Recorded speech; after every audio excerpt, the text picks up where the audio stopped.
Welcome back to the Manor Entropians. Julian McBain here, and we are here with Merry Mayhem. Yes, it's finally time to be merry and kill things.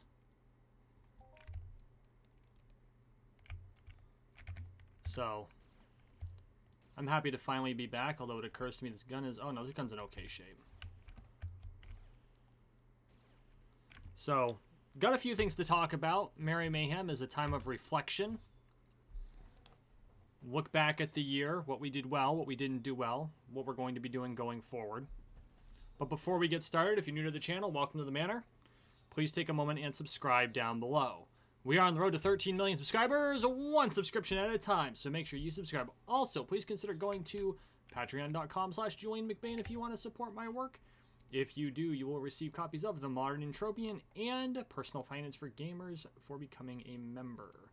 A loot pill would not go amiss. Got some random ass wool. Okay. Oh, that's right, they're Daika, but they always drop wool.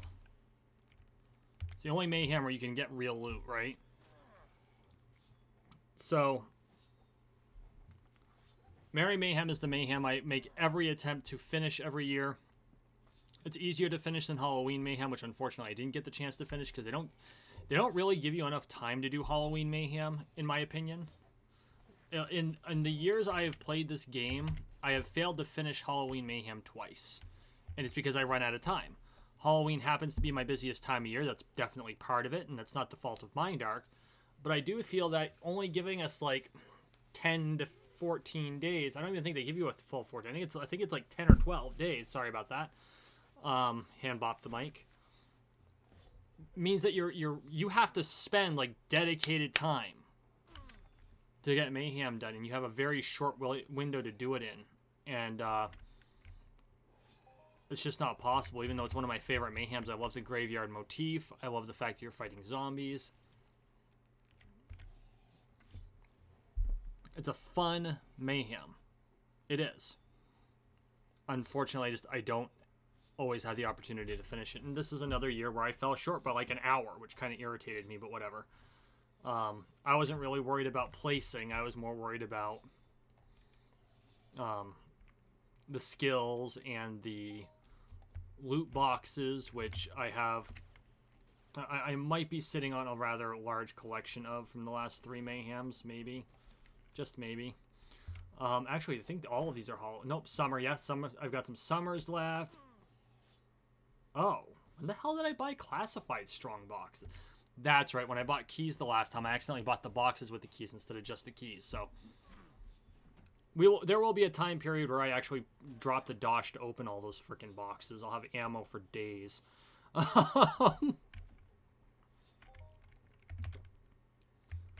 So yeah. I'm glad that they give us as much time as we do for Merry Mayhem. I mean, this runs right into like mid-January. So we have a whole month to do this. Usually with Merry Mayhem, if I have the dosh to drop on it, I can do 2 full runs on it. Time's a little tighter this year, surprisingly enough, with the COVID, but I've got friends that have been organizing social gaming, which has really helped with the whole, mental health during the COVID time period, so I am taking as much advantage of that as possible. Truth be told, we're all playing Among Us. And I'm going to be talking to my friends about possibly having a stream of that at some point, or just doing some vids. Just for lighthearted fun, not dedicated, to any production of any sort. But, I mean, let's be facing it. It's been a rough-ass year. Right? For everybody. Doesn't matter what country you're in. Doesn't matter what your social standing is. It's been a rough-ass year. And so just to be able to have that totally laid back, not over the top, time to be able to see stuff like that, I think it's fun. I enjoy it.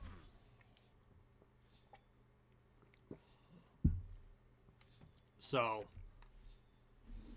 I'm going to be talking, and since my son is finally 13, and in fact tomorrow I'm going to be helping him set up his YouTube channel. Now he can be in recordings, and he's looking forward to that because him and I are going to be planning some stuff in the new year.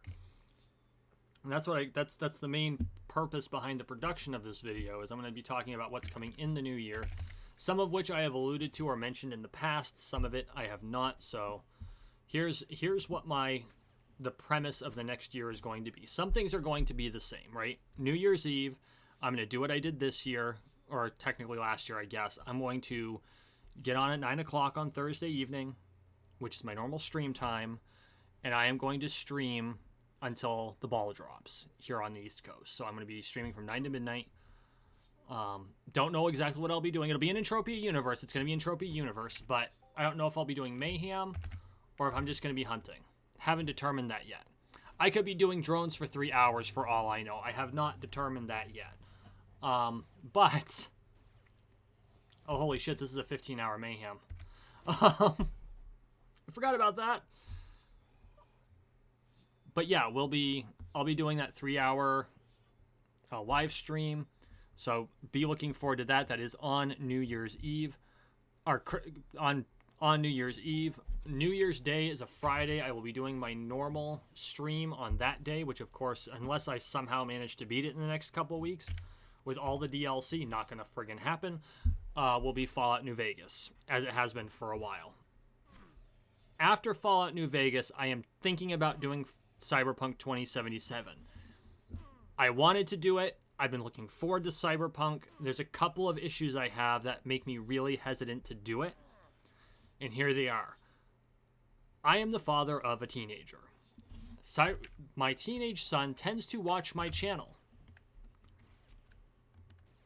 There are many adult situations, from what I understand, in Cyberpunk that I'm not sure a 13-year-old should be watching, so I will determine whether or not I'm going to do that. I'm going to do a little research. It's going to spoil some stuff for me, which kind of sucks, but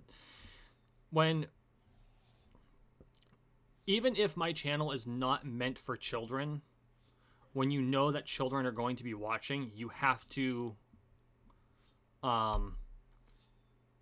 account for that, or that they could potentially watch. Which, of course, it's YouTube, so they could all potentially watch. The other thing I want to avoid is anything that violates YouTube's terms of service.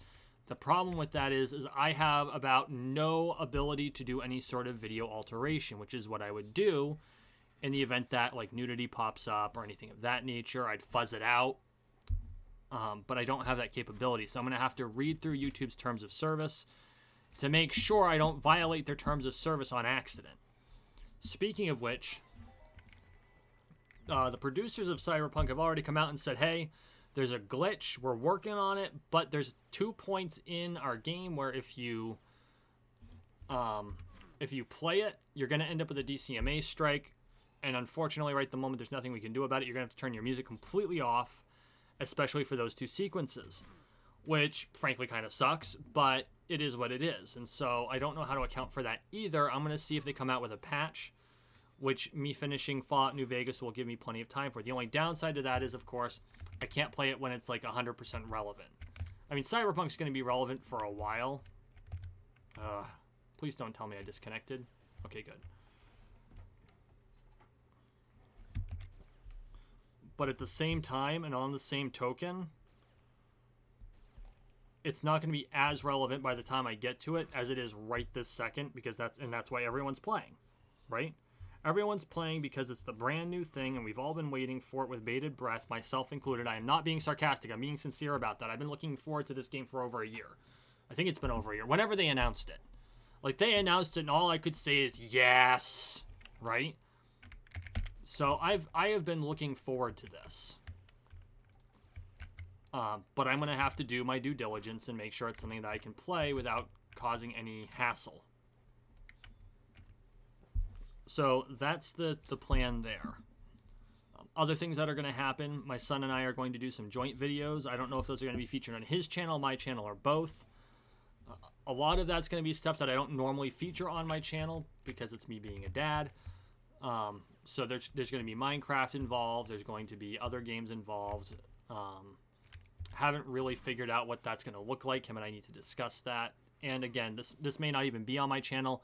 If it isn't on my channel, I'll definitely be dropping links to it to his channel if they're only featured on his channel. So we'll determine that when the time comes. But that is a thing that is going to happen. It's just a question of what is it going to look like. Speaking of things coming, I have mentioned this in the past, and I want to go into a little bit more detail because I have started producing the first episode of my upcoming podcast, which I intend to start in January. Although with all the crap that's going on right now, I might just say screw it and do it sooner. I'll try to stack these up. And no, I did not find the fruit here. I'm just going to move those down here because fruit have no value. I don't have to worry about it screwing up my cost-benefit counts. So currently I'm running under the working title of the Julian McBain Show. I don't know that that's going to be the final title of the podcast. That will be on a separate channel because it is going to be addressing things I do not address on this channel, generally speaking. I mean, I like allude to them and I'll kind of parallel them, but there are things I don't dive into on this channel. And so I'm going to just kind of go through what's going to be on this podcast. So if this is something you're interested in, you can go watch it on another channel that I will be offering up when the time comes. And the channel's already been made, but I haven't, or theoretically, I have a place holding that I can use that I might be using for it. It's from an alternate Gmail account. But I might create a whole new channel from a different Gmail account, or if I can do it from the same Gmail account, awesome, in order to do this podcast. So the premise of the podcast is to pretty much talk about the things I do not talk about on this channel, right? I've got very few rules here. I still won't be, well, no, I probably will at some point have to touch on religion. I do not touch on religion here at all. I like to avoid religion in general because, you know, it's just, to me, that's closely held beliefs are just that. They're closely held beliefs, and, you know, there's a reason that we all have the ability to believe in whatever we decide to, right? You know, whether you believe in a divine presence or not, you know, whether it could be the flying spaghetti monster, I don't care. That's your right. I totally respect it. So I tend to avoid religion. Although if something comes up, I will probably have to talk about it. Okay, fine. But the primary goal of it is to talk about technology, politics, and culture. Okay? I talk about technology here. To a certain extent, I talk about culture here, only insofar as it really affects the way things are in gaming. Like, I talk about gamer culture here, and culture around personal finance, because that's what I do. But if I talk about culture, it's almost exclusively gamer culture here, or culture within the bounds of Entropia universe or Virtueverse or whatever game I'm playing, or the fictional culture of other games. Like I've mentioned culture in Fallout New Vegas, but I'm talking about the culture of characters in Fallout New Vegas, not modern culture. And so, you know, I'll be talking about a lot of cultural things that are happening. That, of course, will have to have it will largely have a U.S. focus, and even more so a Vermont focus, because that's where I live. And you write what you know. And this is what I know. And I do a lot of research. I like to do all those things. So you are going to be hearing about other current events and things that are going on. And I might explore, you know, well, if X happened in country Y, what cultural aspects may have lent itself to doing so, right? Like when Japan built the first actual mech, which, okay, I guess technically we in the United States kind of built the first actual mech. But Japan created the first one that could be mass produced. So I'll balance that one out. I'll balance that one because there was an arena fight, and they had a fight, and the original prototype, America lost hands down, and then they got into a second one, which outweighed the Japanese model by like 3 times. So this poor mech had no chance. But I mean, we're talking early mobile suits here, guys. Okay, this is the shit I want to talk about, and that's what the podcast is going to be for. Other things we're going to talk about are cybernetics and transhumanism and things of that nature. Politics, of course, I'll be getting into largely from a libertarian perspective, because that's what I am. I've said it. I have released what I am politically. I am libertarian. You may begin to razz me all you want. But, don't step on snake. I'll also be discussing what I consider to be what we have here, and I've mentioned it before, the cyberpunk dystopia, because we live in the absolute stupidest timeline. How we humans managed to somehow create the cyberpunk dystopia in the absolute most boring way possible. I mean, let's be facing it. That's what happened. We've got the technocrats and the oligarchs and the political elite, and all I wanted was cybernetics, guys. I want the cool eye replacements and the chip that is integrated into my skin, so I can just wave my arm over the door and it unlocks it. And it's more than just an RFID chip that's been inserted in there by a tattoo artist. I guess they're body modification specialists, but they're not surgeons. Global 105. Not bad for our first global. We're only 15 minutes in. I want my friend to be able to get the light up hair that changes colors just by thinking about it. You know what I'm saying? So these are all things that the podcast is going to revolve around. And current events is going to be involved. So far, I'm thinking it's only going to be a weekly thing. If this is my profession, I'd do it every day. Obviously, this is not my profession right now because, well, you kind of have to be able to pay the bills. But that will be the generalized purpose of the podcast going forward. It will be a face cam podcast, so I'll have a webcam. I've said before I'm in discussions with a studio, so I might actually be doing it at a professional studio at some point. For now, I will be using my home studio in January if I can't finish those negotiations, which, thanks to the Rona, have not been able to go very far because it's really hard to have a meeting, socially distanced or even conference call, when you have to rearrange schedules every 15 minutes because all of the rules change, which I'm not bitching at the government for doing it. It's just a fact of life. I can bitch about the circumstances. Kind of sucks, especially when you're trying to come up with a contract or a deal. I'm sure that there are plenty of you out there who understand the perspective, and many of you probably have it worse than I do in that one, because whereas this is not my primary form of income, there are plenty of people out there where they need to have meetings in order for them to make their primary form of income, and they can't.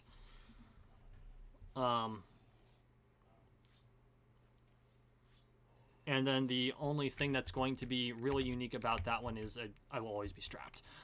So that's going to be the podcast, and I'm really looking forward to it.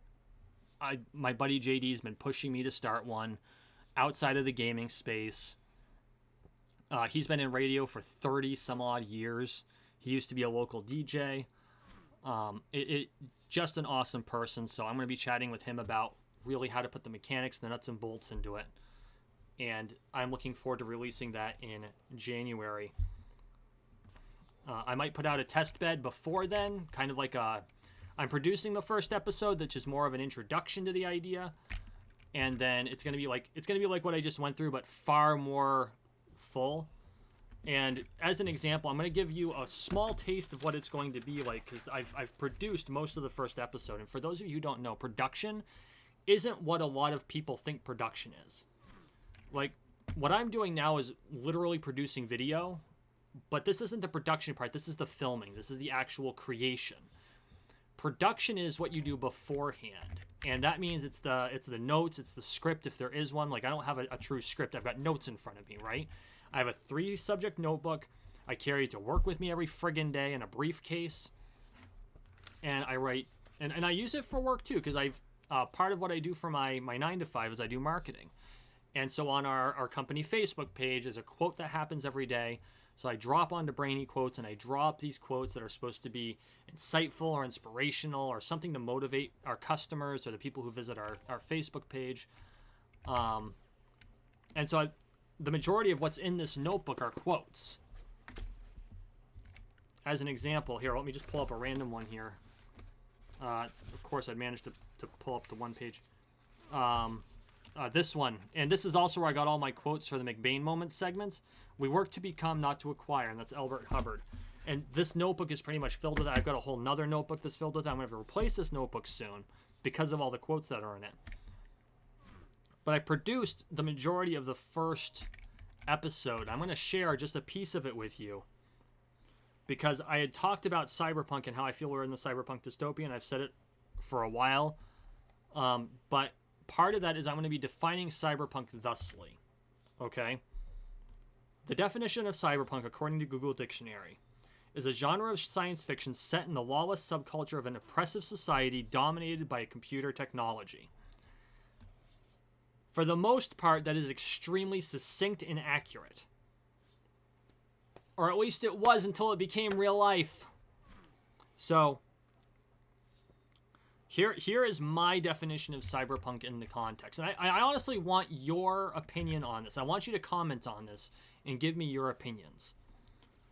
A world, fictional or not, where a technocratic and oligarchic aristocracy rules through strategic censorship, control of key infrastructure, and oppression by social pressure, and the erosion of negative rights, using media to both sensationalize and desensitize the population in order to keep them distracted, placated, or controlled. Oh yeah, I know, that's deep. And I further on in that episode when I finally create it, I talk about the irony of Cyberpunk 2077 being created this year. Because of course it is. I mean, let's be facing it. We've crossed the threshold, right? Shit's got bad. If you read half of the friggin' dystopian novels of the 60s, 70s, 80s, read anything by Orwell. Okay? You can see the allegories here. And so that's why I'm going to be pushing that onto a whole podcast that's focused on nothing but. So I've got an outlet for all this shit. Because you don't know how hard it is for me not to dive into this on this channel. And I have the feeling I would probably... Correct me if I'm wrong before I start producing a whole different segment on a whole different channel. If you disagree with what I'm about to say, comment below and let me know. I doubt you want to be listening to this shit out of my mouth on this channel all the time. Because I could wow, okay, Julian. I could very easily turn this particular segment into that podcast. As you can see, I've been doing it pretty much the entire time I've been here. And I'm breaking my own rules on purpose. One, to, to advertise on this upcoming podcast I'm going to be creating. But moreover, because I need you to know... I just feel like I need you to know. You've been my audience. You've been with me for the last 2+ years. We're up to 510 subscribers. That's awesome. I really appreciate it. We're still on the road to 13 million. I want to dig into this stuff. I've been chomping at the bit to dig into this stuff, and I've been avoiding it. And, I mean, this has been a really contentious year. So, with all of the things that have been changing on a dime, I'm glad I didn't dig into it until after the whole mess that just happened that we call the U.S. elections was kind of over. But I've been chomping at the bit to dig into it. And I want to talk about all these things. I want to talk about Neuralink. I want to talk about how we're becoming the cyborgization of humanity. I want to talk about the aliens and the Galactic Federation that apparently is a thing. And even if it's not verified, and I really hope that if it exists, we are provided evidence soon. Like within the next 12 months. I hope the Galactic Federation exists. I'm not saying it does exist. I'm saying I hope it does. I really do. I'm a kid who grew up on Star Trek.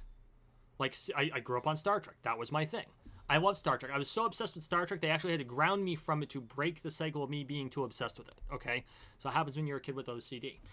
To this day, I'm a fan of Star Trek. I'm a member of Starfleet International. Oh, looks like our sword has died. Our sword has died. Detach. Attach. Equip. Fight. So of course I want the Galactic Federation to exist. And I can already hear some of you razzing me about it, although I'm sure a lot of you, if not most of you, will be like, yeah, that would be awesome. Have an actual federation alien species that have come to work with us for a better tomorrow, to learn the fabric of the universe. This shit interests me. And I hope it's true. I really do. And enough prominent politicians and people with access to state secrets, both in the U.S. and out, have come forward and stated this. I mean, you had that guy from Israel whose name slips my mind, Harry Reid, who used to be the Senate Majority Leader here in the United States, has mentioned it. You've got Bob Lazar, who was on Rogan. I think his name was Bob Lazar. And came out and just said what all the shit at Area 51 was. If you haven't seen that, oh crap, I think they pulled it down. Try to see if it's still on YouTube. Rogan pulled most of his stuff off of YouTube. If not, well, you've got a perfect reason to go to Spotify now, don't you? But I want to talk about all this stuff in a podcast, and that's what I'm going to do. So, again, if you don't feel like it needs to be a separate podcast, if you think this could become that podcast, I'll just add a face cam to the corner. Drop a comment below. I would love to know. If you think it shouldn't, if you think it should be on a separate one, drop a comment below, because I would love to know. And I want to do this in a way where everyone's going to enjoy what they're looking for, and I'm really looking forward to seeing what all of you think of the idea. Pretty much is what it comes to. Okay, speaking of keeping in touch with me, social media. I mentioned, Joe Rogan moved to Spotify. I am, of course, not on Spotify at this point. I'm doing some research on that. This is one of the reasons I'm talking to a production company. However, I am on social media. You can find me on Facebook at McBain Manor. That is the Facebook page for my YouTube channel. And if anything's going on with me, I will post it there. Like if I'm not able to make a live stream, if I'm not able to make a video for whatever reason, and I know it's not going to happen, you will find that on my Facebook page. I am also on Twitter at Julian McBain. My real name is on there. My name's Paul Valorant. Because I do politics, I have to use my real name there, of course, now. So I'm not verified, unfortunately, which I'm not sure I want to be. You kind of lose part of your humanity when you get a blue check mark. You can find me on Twitter there.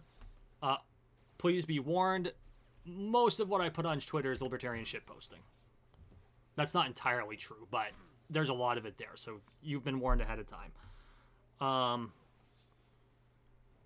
Say Facebook, Twitter. I have a Parler account. I don't really use it because echo chamber, Twitter's an echo chamber, Parler's an echo chamber. You can only do so much social media. I am looking into moving some stuff onto Rumble when the podcast starts. I'm also going to be dropping it on Minds. I'm trying to expand my social media portfolio because I am not stupid enough to not realize that when you have monopolies, this creates problems. And that's what Facebook and Twitter essentially are. And so if something happens to one of these monopolies, such as Facebook getting its ass sued by the federal government because it's turning into one, I would argue it already is one, but, we won't go into that right now. And this is another thing that I want to have the podcast for because I can discuss shit like this. I want to make sure that I am spread out enough so that if I lose one piece of access, I still have access elsewhere. Okay? And so, I'm on YouTube.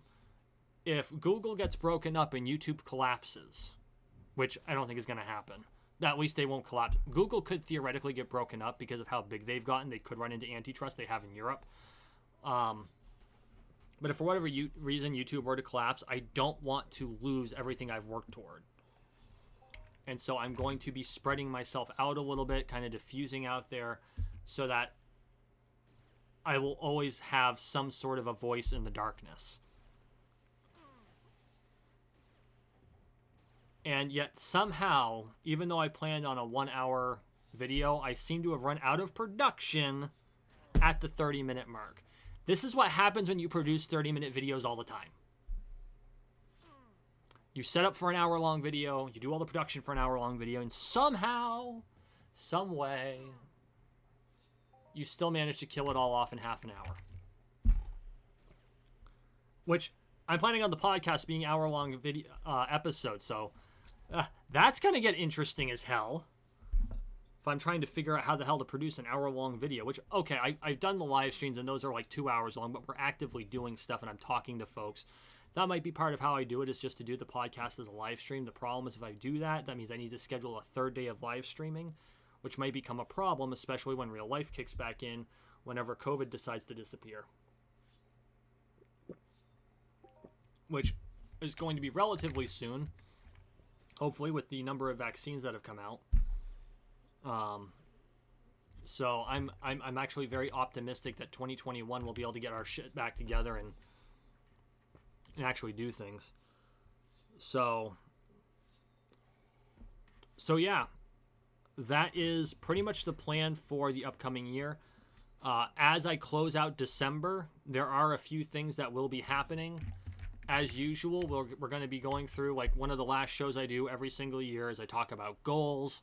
I talk about what got accomplished, what didn't get accomplished. This year, because of everything that happened, I am not going to be self-critical about failed goals or an inability to achieve certain goals, because in order to achieve a lot of the goals I had, you can't be in quarantine. It's really hard to be sword fighting when you're in quarantine. Which, okay, I'm not strictly in quarantine. I'm in Vermont, so our guidelines have been some of the looser guidelines relative to, like, the more urbanized areas like LA or New York. But we also didn't throw a bunch of people into nursing homes that had COVID and murder half the population. But the fact of the matter is that everything got shut down, and a lot of the goals that I had, you can't do during a shutdown. And we're still essentially shut. Well, we're active here in Vermont, but a lot of the world is still shut down. To the point where we're actually worried about people in third world countries starving to death. And in fact, the death toll from starvation right now actually outweighs COVID deaths. At least, I got a report of that. That's unverified. Please fact check that. That's unverified. I heard a report from a reputable news source, the Timcast IRL podcast, and he uses NewsGuard certified sources, and I don't remember what the source of that particular statistic was, but I heard that we might have already lost 2 million people in third world countries to starvation because they can't get food due to the shutdowns. Again, these are things that I'll be talking about on the podcast. These are things I've been wanting to talk about, and I don't have the ability to, because I do have the ability to, but I have deliberately avoided it because that is not the nature of this channel. Once again, if this is what you want to hear from me, I am more than happy to do that.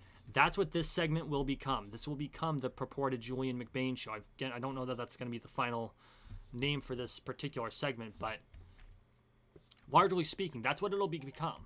And I have no problems doing that. In fact, yeah, that was last night. So I'm recording this on Saturday. You'll, of course, be watching this on Sunday. That statistic came from the Friday, 11 December episode of the Timcast IRL podcast. I don't remember which of the guests said it. I think it might have been, I don't know if it was Michael Malice or Alex Jones. Go watch the episode. It's 3 friggin' hours long. I've only gotten through half of it. Very interesting to watch, though, if you're into that sort of thing. Of course, I always recommend people support Tim Pool because he's awesome. But anyway, my hope is that as we spool into the new year and things start to open up and we're able to return to regular life, as vaccines are produced and we all get vaccinated from this thing, I'll be able to look at the year. Some life changes have happened over the course of the year, and I'm going to be reviewing the goals that did happen, didn't happen, and couldn't happen. And we'll be setting another set of 9 goals in this annual tradition. I got way off track there. In this annual tradition of goal setting. To me, that's very important. I am watching, what was the name of the podcast? I was listening to part of it. Give me just a second. CGP Grey, whose stuff I've been watching a lot of recently because it's freaking awesome. No. I don't want that.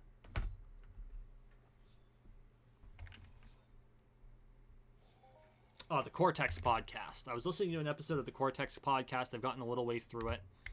And they talk about doing annual themes or quarterly themes as opposed to set goals. And I see that as a stepping stone for people who have a hard time setting and achieving goals, because we're not talking New Year's resolutions here. We're talking like these things must be measurable and accomplished by the end of December, right? They choose themes where they're just trying to move toward the positive in something. And I think there's some wisdom in that, but your most successful people, your high performance people like Dan Pena, Dan Locke, Elon Musk, there's an adage that they follow to the letter, Grant Cardone, and it's what gets measured gets accomplished. And having a theme has no form of measurement. So I don't know that I personally could operate that way. But when I do that episode, I am going to be talking about themes a little bit. I'm going to finish listening to the podcast. I'm going to produce that episode. That'll be one of the last episodes of the year. And then we're going to talk about that and go through that. That is happening, as it always does, this year toward the end of December. So be looking forward to that episode. I don't know. I'm assuming that the rest of my Entropia Universe episodes this year are going to be of Mayhem, because of course it is.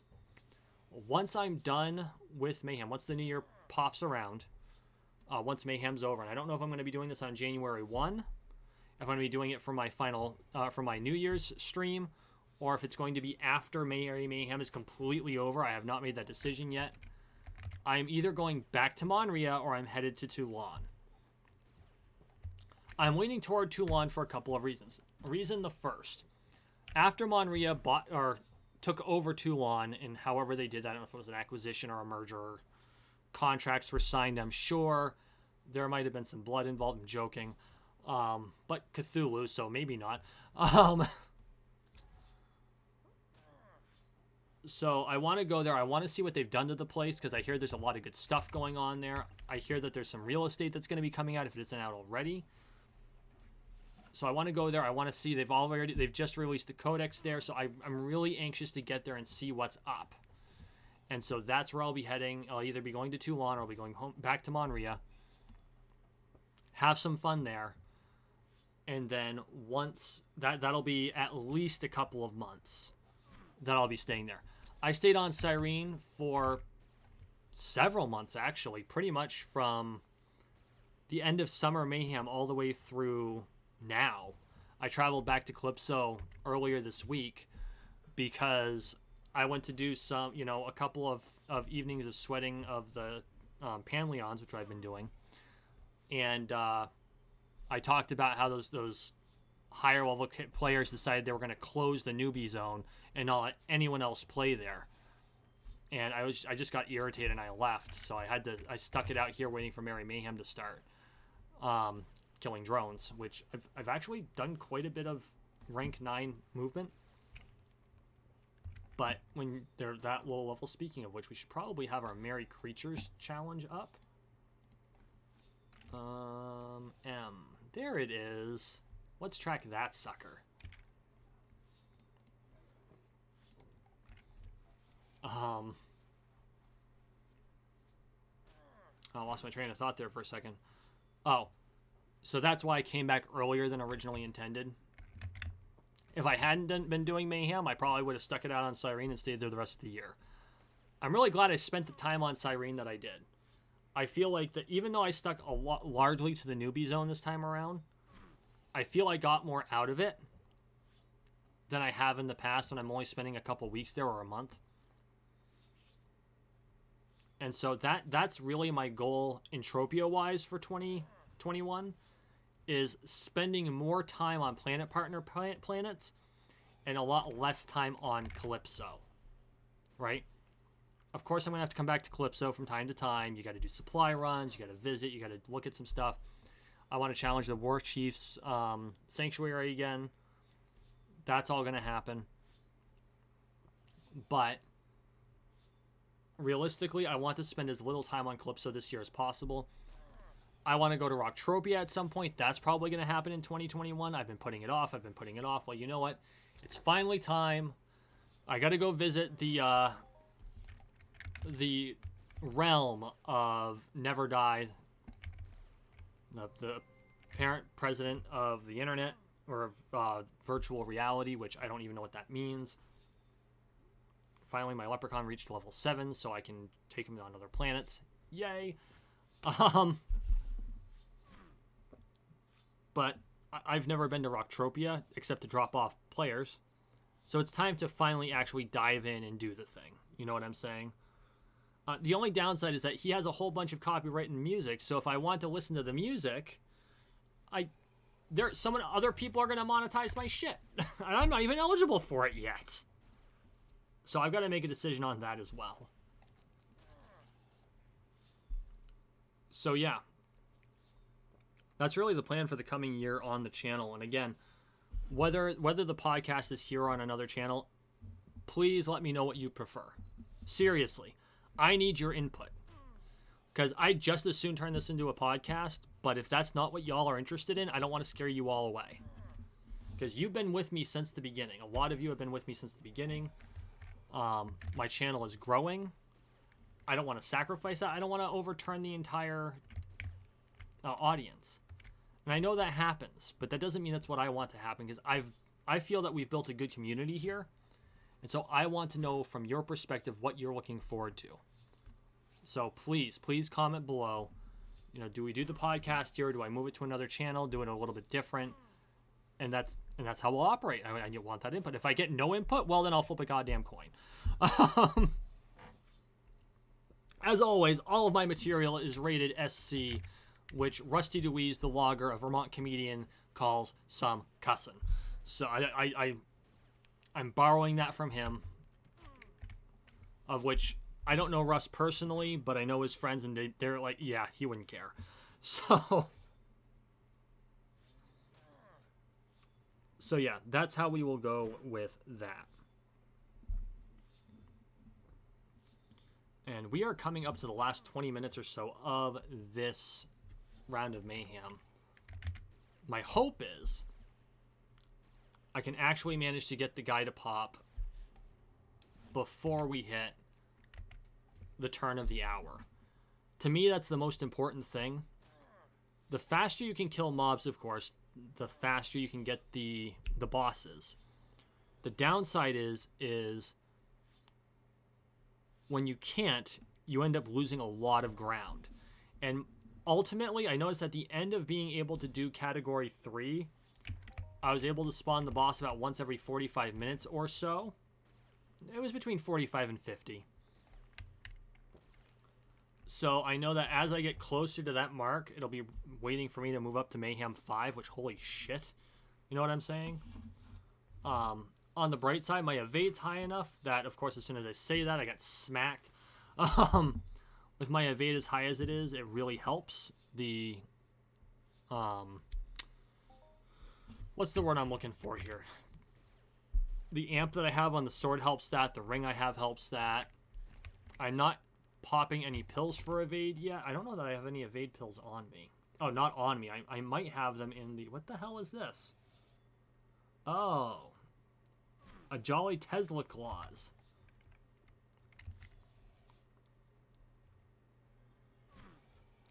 I'm going to have to try that at some point. That's probably going to be on the live stream.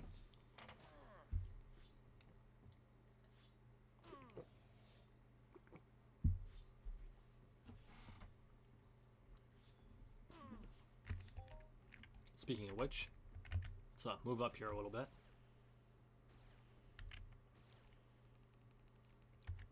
Kind of surprised I haven't had to cycle yet. It's been so long since I've done a really concentrated on a Mayhem. I forgot how fast we cycle. Actually, that's not true because I did Halloween Mayhem, but I wasn't paying much attention to it, I guess. Jesus. So yeah, that's the gist of it. That is the gist of it. I guess the only thing I really have to say is I want to say this now, and I'm sure I'll reiterate it as the year comes to a close, because this period of time during the holidays is really a time to be thankful, right? Look at all that we have, look back at the reflect. reflect on what we've gained, reflect on what we've lost. Reflect on the people that have come into our lives, reflect on the people who have left our lives, whether through circumstance or breakup or death, and just be thankful for everything that we have and the people that we have. And so I want to thank you, my audience, my friends, my 510 subscribers, and the roughly 500 or so people who watch this channel that aren't subscribed, because generally speaking, roughly half of my views are not subscribers. It's been a hot minute since I've checked that statistic, but generally speaking, that is the truth. If you look at demographics and stuff, or analytics rather, that generally is the case. Global, 56.1. Bit small, but I'm not going to bitch about a global. I am not going to bitch about a global.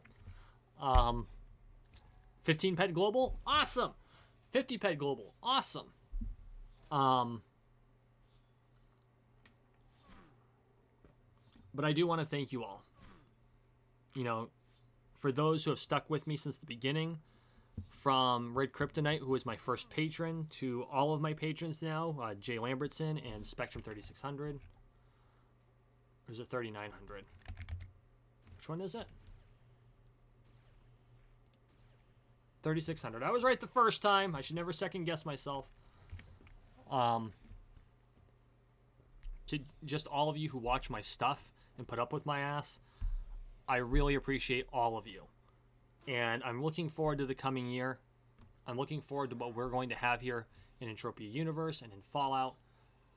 And whatever game I play after Fallout, whether or not it's Cyberpunk 2077, again, I'm going to have to do some research to make sure it doesn't cross the line of what I, in good conscience, can post at the moment. And it's not that I'm opposed to that. I'm going to be playing Cyberpunk 2077 regardless. So it's not that I'm a prude. It's just when it comes to content that I know children are going to watch, even if it's not set up for children, and maybe I'll put a lock on it. I know there's a way you can do that. I have limits because I'm a parent. It's the way it is. When you're a parent and you know kids are involved, you tend to have certain limits. You know, certain adult situations are my limits.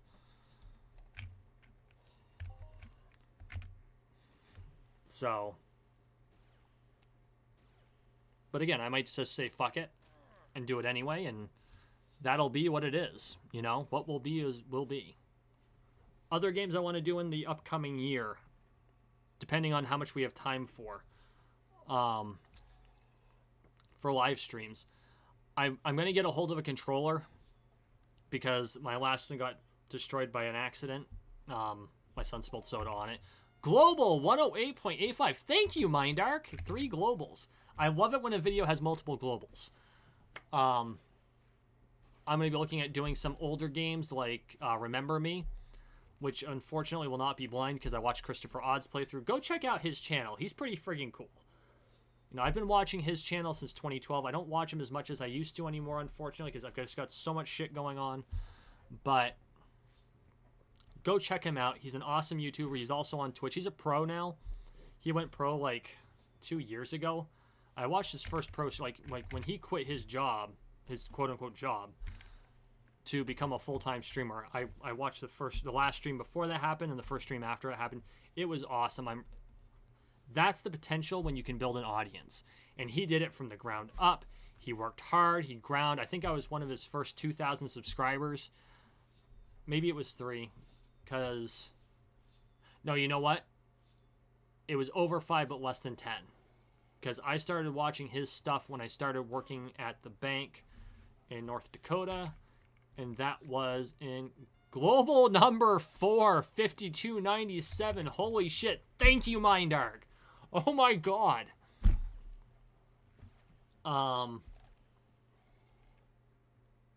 When did I start working? That was 12? 14? I started at the bank.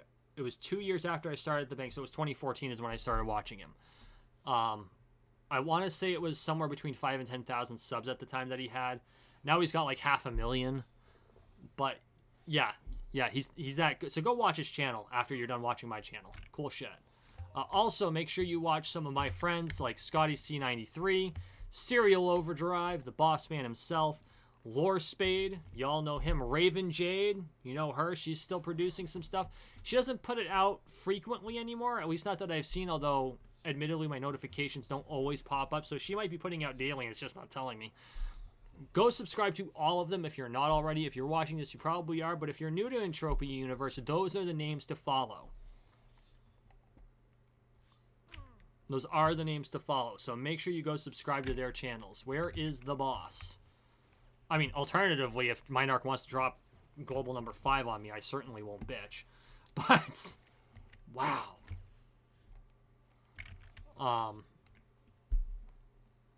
But that is where we are going, and yeah, just go check them all out. They're all awesome. I'm trying to think. Oh, Obble Dude, don't forget Obble Dude. Haven't seen anything of his pop up recently, but again, YouTube, its notifications thing is just a little weird. Speaking of which, if you've come this far and you're not subscribed, please hit that little subscribe button in the corner and give me a thumbs up because it really helps my channel. Once again, please comment on anything you heard during this that you liked or didn't like, or whether or not you think it should be separate. All of that helps the channel out. I really appreciate it. And then, yeah, join us on this journey to 13 million. Join us on this journey to 13 million subscribers. We're having fun all the way. And I've got to say, I've been a YouTuber now for 2.5 years. And it's been an experience. It's been a positive experience. I've really enjoyed it. And I am happy to have all of you on this journey with me. I think there's a lot of good stuff coming. I think that there's going to be a lot of fun to be had.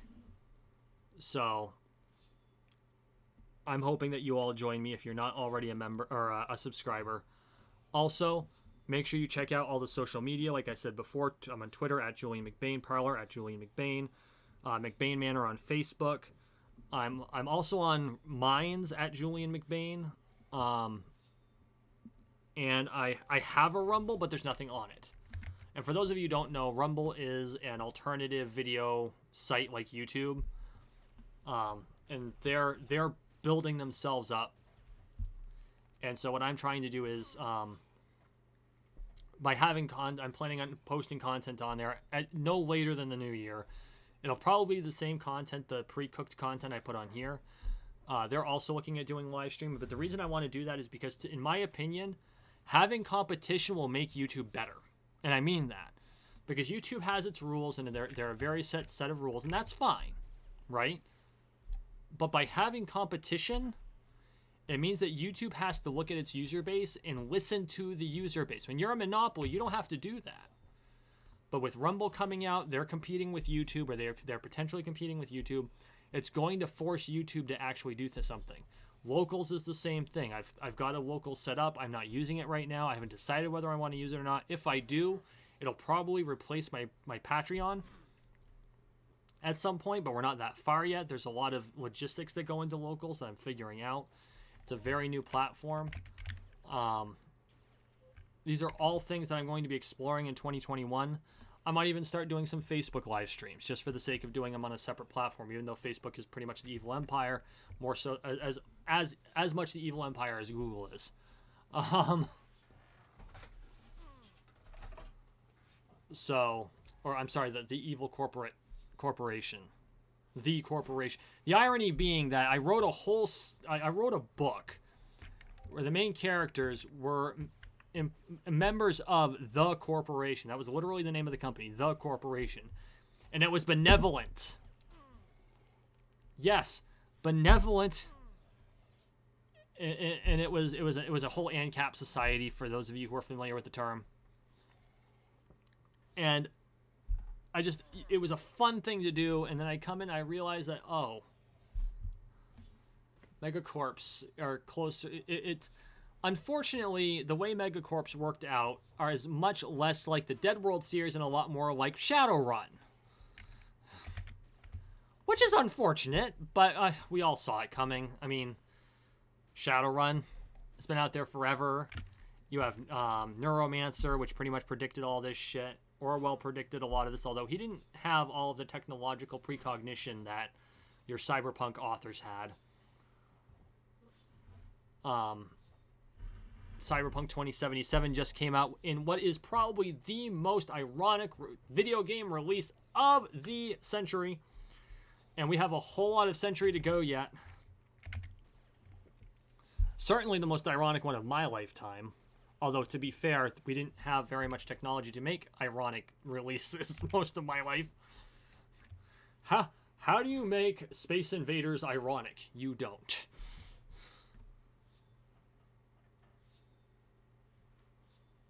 So, yeah.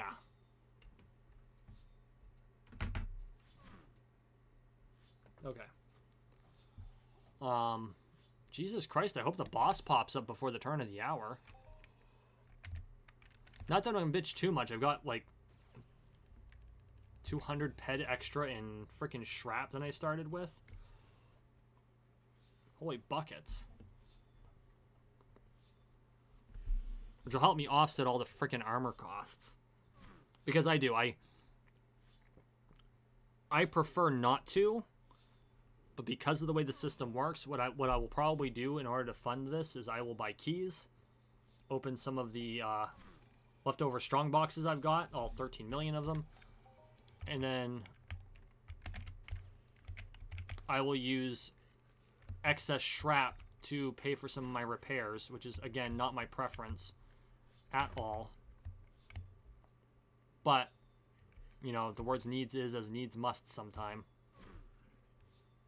Here they are. I need to comment on this creature. What in the hell kind of evolutionary process would create a creature that looks like this? Like, where its mouth is, actually, considering the double trunks, actually makes more sense than hardly anywhere else. But, like, if you wanted to come up with something that is suitably alien, but not a xenomorph, there it is.